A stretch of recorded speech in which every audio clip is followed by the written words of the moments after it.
Olá, alunos!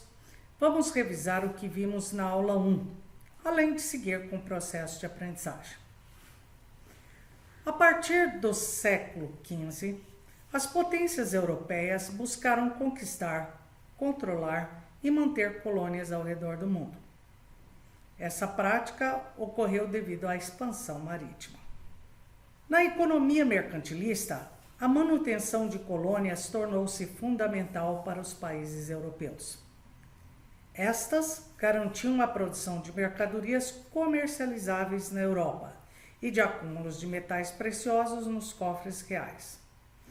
A principal área colonial portuguesa foi o Brasil. Como você pode ver neste slide, mentalidade mercantilista, pacto colonial, papel da colônia, enriquecer a metrópole. Mas de 1500 a 1530 não houve colonização no Brasil. Por isso, esse período é chamado de período pré-colonial. Nesse período, havia grandes expectativas de lucro no comércio de especiarias com as Índias.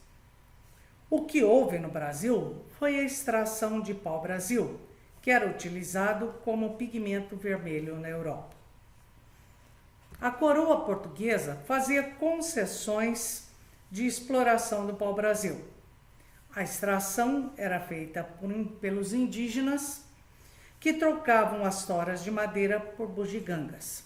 Como vocês podem ver na imagem, pau-brasil, concessão dadas pelo rei de Portugal, madeira trocada por bugigangas e aqui uma charge representando esse jogo.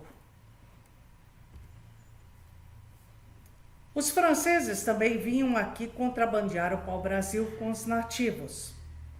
Com a concorrência instalada no comércio de especiarias e a ameaça de perder o território brasileiro para os franceses, fez com que a coroa portuguesa decidisse colonizar o Brasil. Como vocês podem ver, concorrência europeia no comércio de especiarias, a ação dos corsários franceses, ocupar para não perder o território.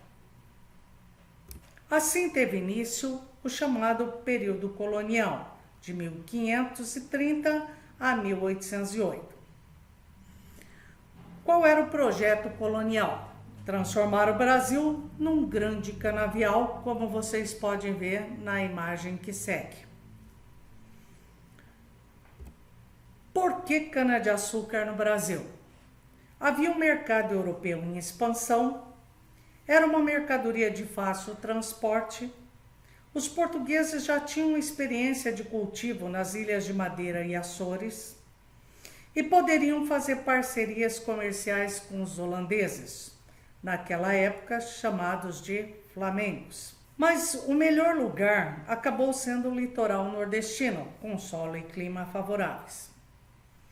Os engenhos eram unidades de transformação da cana-de-açúcar. As etapas eram realizadas na colônia e era vendido barato aos comerciantes portugueses. Estes revendiam o produto aos holandeses, que refinavam e comercializavam o açúcar.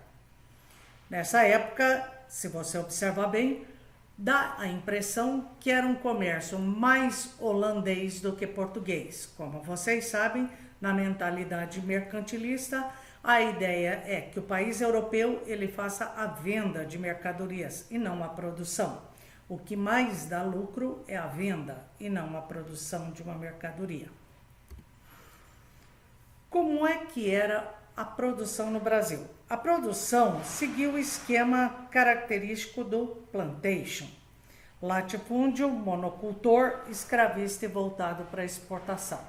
Então, o engenho era a unidade transformadora do açúcar, utilizando mão de obra escrava e em grandes latifúndios no litoral nordestino. A primeira população escravizada no Brasil foi a indígena, os chamados negros da terra. Mas apresentava alguns problemas. Alta mortalidade dos indígenas por doenças trazidas pelos portugueses. Como os índios percebiam e conheciam o território, havia fuga para o interior. Além do que, ainda havia mais um problema: choque entre colonos e jesuítas, como mostra na charge apresentada à frente. A coroa portuguesa, então, decidiu restringir o uso de escravos indígenas apenas aos casos da chamada Guerra Justa, isto é, aos índios que confrontavam com os colonizadores portugueses. Aqueles que aceitavam pacificamente a ocupação conviviam com os colonizadores. Tanto a coroa portuguesa quanto a igreja apoiaram a escravidão africana. Para a coroa, o interesse estava voltado nos altos lucros do tráfico negreiro. Naquela época, a Igreja Católica via nos africanos os herdeiros de Cã, uma referência bíblica ao filho amaldiçoado por Noé. Então, segundo a Bíblia, Noé amaldiçoou Cã, e este seguiu com a família inteira longe das regiões onde estava Noé. Segundo a tradição católica, esse Cã se deslocou com toda a sua família para o atual território da África.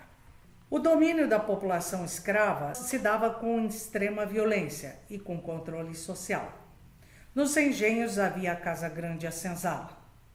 Os resultados disso tudo só poderia ser uma sociedade rigidamente estratificada, patriarcal, arcaica e ruralista. As chamadas classes médias eram formadas por funcionários públicos, membros da igreja local, lavradores, tropeiros, escravos libertos e profissionais como alfaiates, padeiros e artesãos. Mas se você observar bem na pirâmide mostrada à frente, vocês vão perceber que a porção relativa à classe média era muito pequena. E por que era muito pequena? Porque na sociedade escravista, a maior parte das profissões utilizavam o escravo. O chefe era sempre branco, mas os demais serviços eram feitos sempre por escravos negros.